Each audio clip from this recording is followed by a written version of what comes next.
O'zbekistonliklarga tezkor xabar. Ertaga dam olish kuni O'zbekistonning qaysi viloyatlarida yog'ingarchilik bo'lishi ma'lum qilindi.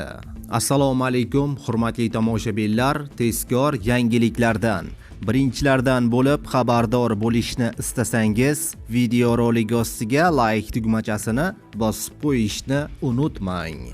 O'zgidromet 26 oktyabr kuni kutilayotgan ob-havo prognozini e'lon qildi. Unga ko'ra, Qoraqalpog'iston Respublikasi va Xorazm viloyatida yog'ingarchilik kutilmaydi. Harorat kechasi 6-11 daraja, kunduzi 19-24 daraja bo'ladi. Buxoro va Navoiy, Toshkent, Sirdaryo, Jizzax, Samarqand viloyatida yog'ingarchilik kutilmaydi. Havo harorati kechasi 10-15 daraja, kunduzi 21-26 daraja bo'ladi. Respublikaning tog'li hududlarida havo bulutli bo'ladi. Faqatgina Toshkent viloyatining tog'li hududida ba'zi joylarida yomg'ir yog'adi. Baland tog'larda qorga aylanishi mumkin. Harorat kechasi 5-10 daraja, kunduzi 15-20 daraja bo'ladi.